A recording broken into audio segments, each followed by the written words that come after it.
Howdy, we're back on the floor for the third video in a row. I'm so sorry if you're getting sick of this, but my best friend decided to get a Venus flytrap because she thought that it would be an easy plant, and then very quickly found out that it wasn't.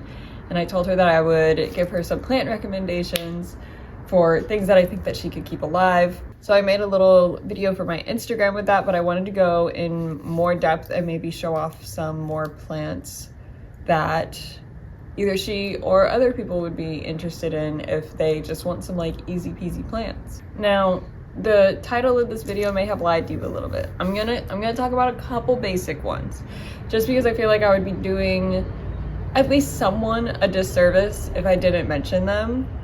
So we're gonna knock those out of the way really quickly. Obviously, we have our tried and true, the tank of all tanks, pepperomia, Pothos, same thing. I only have 3 because it's like 30 bucks in Seattle to buy Pothos, and as much as I love them, I'm not spending $30 on a Pothos. That's crazy to me. So I have this one. I have no idea what kind it is, but she's beautiful. Look at her new leaves.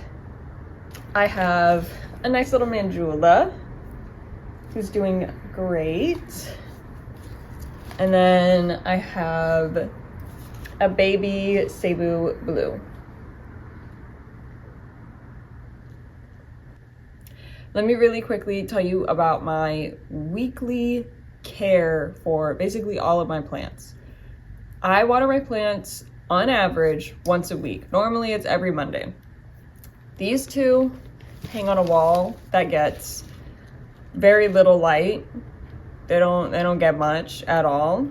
This one I actually cut back to nubs with like no leaves on it a little over a year ago, and that's how good it's looking. With their watering, I fertilize every watering. I don't care. Sometimes I'll do like a half dose of fertilizer, but I fertilize every time. Very rarely do I ever do just plain water.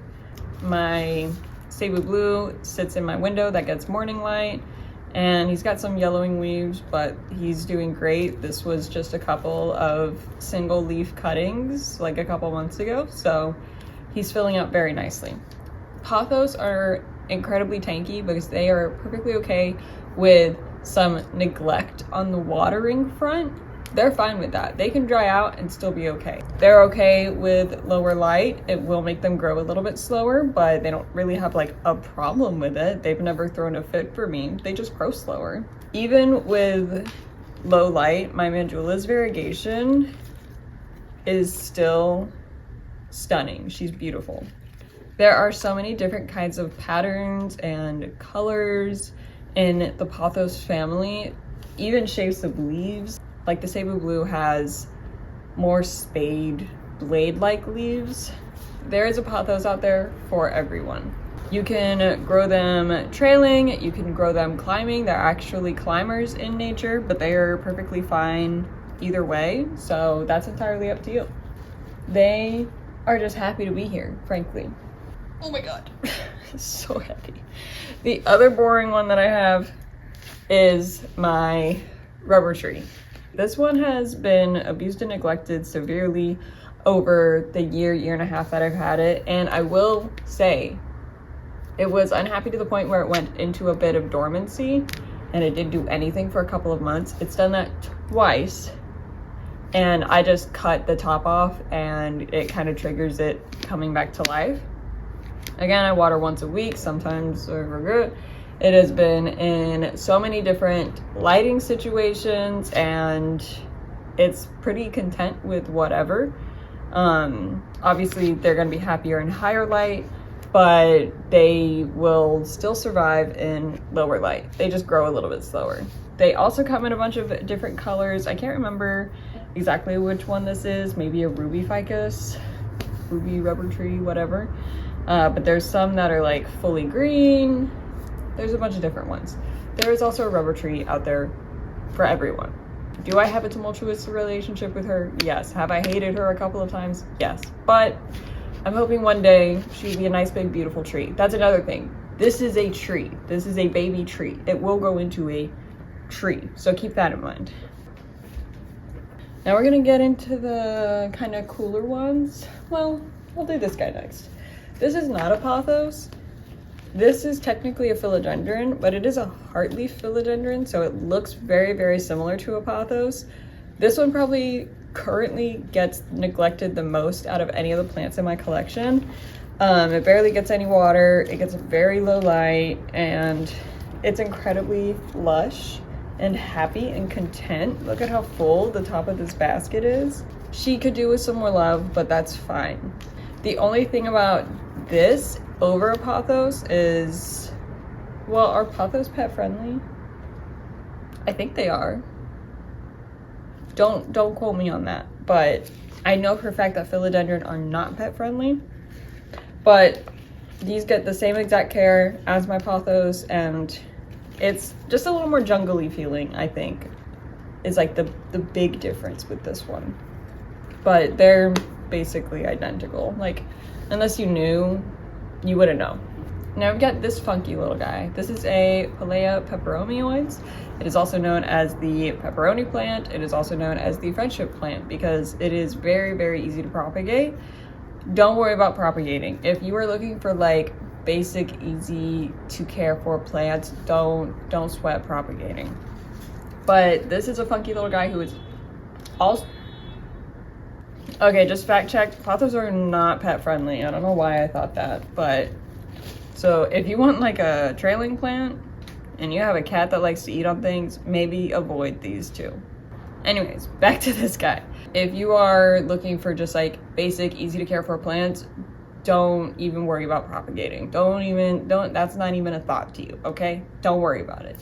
This guy is funky. He is so cool and weird and alien and very, very easy to care for. Mine gets bright light. It gets like afternoon, evening, late morning to early evening light. And I water it again once a week. But the thing with this one is you're gonna wanna bottom water it. Bottom watering is exactly what it sounds like. You either, if you have this like constantly in like a deep dish tray thing, you can put water in that. And if you don't, if you just have like a normal tray under it or something, you can just get a bowl, put some water in it, maybe add some fertilizer and mix it up. Dunk this guy in, let him sit for about 20 minutes, let that dirt soak up whatever water it needs, and then you're good. That's kind of all that you have to do with this one. He's chill. I did have this one in a low light situation for a while. He did not like that. He threw a fit. So keep that in mind. He does prefer high light from my experience. This is an Aglaonema. I think someone said it's an Aglaonema Starlight, which if it is, that's a beautiful fucking name. But I got this at a plant trade and I kind of just put it in a corner, and for the most part I forgot about it. I water it once a week. Sometimes I forget. And it gets extremely, extremely little light, but it's beautiful. It grows very, very slowly for me, but I'm also kind of okay with that. I'm getting a little overwhelmed with plants growing quickly, so I'm fine with them growing a little slow. Either way, it's not dying, so it's doing fine. It's a sturdy little guy, and it has a bunch of babies coming out and growing that are beautiful. I should probably separate those at some point. I think Dieffenbachia are similar in care to Aglaonema.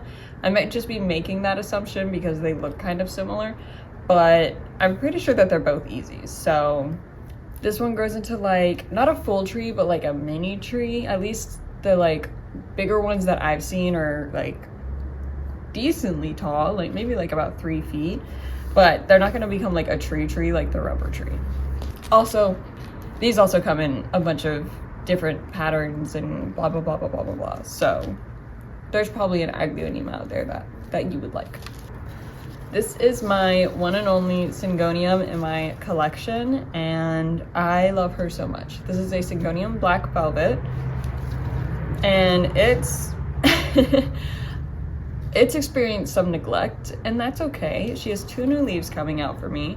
She's very, very wobbly. She has a chopstick for structural support, but I've chopped this one completely back to nothing, I think twice now, and this is how she looks. It's been about a year, maybe less, since I had to chop her, and she's stunning. She gives me these big, beautiful leaves. They're soft. They're not velvety like anthurium leaves, but they look velvety. They're really cool.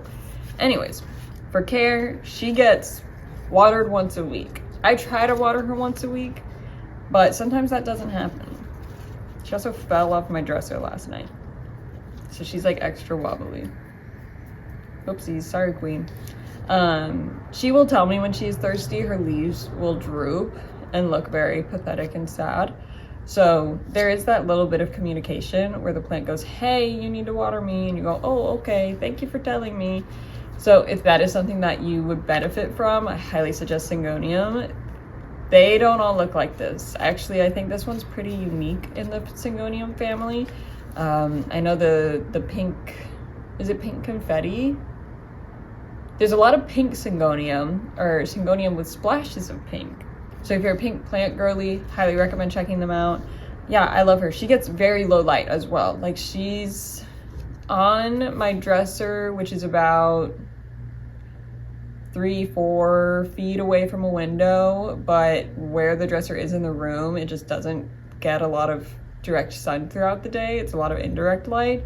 So it's very low indirect light, and she's fine with that. Again, we have 2 new leaves popping out, so I don't think she has any problems. She's so cute. I love her. This is one I'm emotionally attached to. This next genus that I'm going to mention might be controversial if thought of as a easy plant genus. I'm going based off of my experience, and my experience with this genus has been incredibly, incredibly easy. And that is, where are you? Hoyas. I was a Hoya hater, and I have seen the light. I understand. I want more Hoya. I get it. I don't want like every Hoya because I think half of them look the same, but I understand. I get it. The only thing about Hoya is that a decent amount of them like to be trellised. So if you're okay with, you know, investing a little bit of time and thought into getting a trellis and clips for your Hoya, if that's not like a big deal to you, then I would definitely recommend them. If that's not something that you want to deal with, if you just don't want to even like think about the plant and you would rather just have something that you can water every now and then, I think there's some trailing Hoya. Check those out. But a lot of them do like to have a trellis. You would just have to research the specific one that you are interested in. Now, same stitch. They get watered once a week with fertilizer. I try to make sure that my Hoya are in a place where they get a lot of bright light. Hoya really, really like bright light, especially if you're trying to get them to flower, because they do flower, but they have to get a lot of light to do so. This is my crassipediolata. This is probably my favorite Hoya in my collection. I love it so, so much. It's so cool. Now, this is like, the Hoyas are the kings and queens of, there is a Hoya out there for everyone. So I'm gonna show you a bunch of mine, just so you can kind of like grasp what kind of range we're talking about when it comes to the visuals of a Hoya. I can't remember what this one is called, but it has really round, crinkly leaves. I think this one can be a trailer, I'm not sure, but it's super cute. This is my Hoya Rosita. These are babies, by the way. Like they get bigger than this, I promise. But I think that she's sun-stressing a little bit, which is very, very exciting. So Hoya Rosita. This is my Curtsii, which I know for a fact is a trailer. He's just a little baby right now. This is my Pubicalyx Splash, which he's kind of crazy, but that's fine. I waited too long to put him on a trellis, but he has beautiful splashy leaves. Okay, I know that I said my Crassipediolata was my favorite, but I think it's I think I have a tie for 3 for my favorite. I love them so much. This is one of the other favorites. This is my Hoya linearis. That's what it looks like, dude. Are you kidding me? Those are its leaves. And he's just a baby. I'm so excited for this one to get big enough to put on a trellis. He's gonna be so cool. What an interesting plant. And of course, you cannot talk about Hoya without talking about the Hoya linearis, who I love and adore. I'm pretty sure all Hoya are pet safe as well. This one was a wish list plant that I was able to get my hands on for a really, really good price. And she has been doing extremely well for me. I love her so much. I love petting her. She's fuzzy. Some Hoya are fuzzy. And hold on. Hold on, don't worry. Hold on. I know you're here somewhere. I have a peduncle. You're not going to be able to see it, but I have my first peduncle. A peduncle is where the blooms come from on Hoya. In case you didn't know and you're like, what the fuck is a peduncle? That's where the flowers come from. So I have my first peduncle, which I'm so excited. I'm not expecting her to fully bloom for me, but that's okay. I love her. I love to sit and pet her. She hangs in my window that gets, again, the late morning to early evening sun. She's getting a lot of sun right now, and I think that's what triggered that peduncle to come in. But literally, I could just sit here and do this like all day. She's so cool and fun to pet. I highly, highly recommend this one.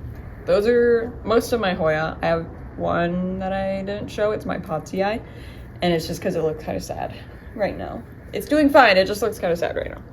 But yeah, Hoya linearis, an absolute dream. All Hoyas are pretty great. They're so easy. They're drought tolerant. They like really bright light. So if you have a sunlight, if you have a window that maybe gets so much sunlight that other plants burn there, I would try out a Hoya because they don't burn. Well, I'm sure they can burn, but they're much more likely to sun stress instead of burn, which sun stressing just means that like the colors of the leaves change. It's really cool. I highly recommend looking at Hoya. There is one out there for you that you would love. They're great. I water them once a week. I try to do it once a week. Sometimes there's a bit more of a gap in between waterings, but they never throw a fit. They are so perfect. I love them. I need more Hoya. Now, hello, you're okay, queen. This is gonna be the last one that I show you, and I'm gonna show it to you with an asterisk. The asterisk is if you can find it. I have only seen this plant in person once in my life, and that is when I got it, and I'm very happy that I got it when I did. I have only seen it online maybe 2 or 3 times, and by online I mean like literally not even like for sale anywhere. I just mean like a picture of it online, and I randomly stumbled upon a picture of it on Pinterest, and that's how I figured out what it was, because I didn't know what it was when I bought it. This is my silver squill. I love it so much. I have multiple pots of it around my apartment. Yeah, she's beautiful. She's easy. I think I went like a whole month forgetting to water this thing, and it like you would have no idea. She's beautiful and lush. She looks happier than ever. She's a tank, like an actual tank. The only issue is I have never seen her again. I don't know where you would get this thing. I took some cuttings of her to plant trade a little while ago, and people were like, is that silver squill? I was like, yes it is. And they're like, I want that. Like, people were like, that was the star of the show amongst my plants, which I did not expect. I didn't really think much of this plant, and now I'm like, oh, I have never seen it anywhere else for sale. I've only seen it online a handful of times. Other people are obviously foaming at the mouth for it. So this is an incredibly easy, beautiful plant, but yeah, I just don't, I don't know I don't know how easy it is to find. Silver squill is what everyone wants succulents to be. Succulents are much harder than everyone says that they are. There's like a very specific way to take care of succulents. This one, I could just throw a little splash of water in here like maybe a couple times a month and she'd be like, thanks. And then she would continue looking beautiful. Yeah, she's a stunner. I love her so much. I'm so grateful that she's part of my collection. And I do very often try to like go through and propagate and take pieces of her for other people. She's fantastic. If you can get your hands on one, I highly recommend it because truly a breeze. I love her so much. I think, oh, you. Okay, really quickly, this is kind of a boring basic one again, but the Tradescantia family, this is not like the normal Tradescantia, like the really popular one that I think that everyone has. I actually don't know exactly which Tradescantia this one is, but she's beautiful. I got her at a plant trade, and I don't like the color purple, but for some reason, this shade of purple really does it for me. She gets incredibly low light, which has kind of stunted her growth, but she's alive. She's not like suffering. She would be fine with whatever lighting. I've had her in all different kinds and she chills in all of them. She gets watered about once a week, fertilized every time, and she's really cool. I don't really know what else to say about her. She's very cool. She's beautiful. She's fuzzy. She's not like the kind of fuzzy as the linearis. Like, I don't really want to pet her, but she's cool to look at because she's fuzzy. She's got these flashy purple underleaves. Yeah, she's great. Super easy. Also love her. Okay, those are the easiest plants in my collection that I think anyone can either keep alive or anyone can find a specific one that they like. I guarantee there is a Hoya that you would like. There is a Pothos that you would like. There is a Syngonium that you would like. And they're also easy to take care of. It's kind of great. This was kind of a quick one for this week. I'm sorry. It's just life's busy. We will get back into chores and more fun stuff soon. I pinky promise. If you have any easy peasy plants that you would recommend that I did not mention, please leave them in the comments. That would be amazing. Thank you for hanging out with me. I appreciate it as always. I hope that you have a fantastic day. If you want to follow me on anywhere else, I am Pretty Pluto Kitty on all platforms, and my plant Instagram is Pretty Planty Kitty. I will see you guys next week. We will do something fun. I pinky promise, okay? Like, actually, for realsies, we're not gonna sit on the floor again. Okay, I love you so much. Have a good day. Bye!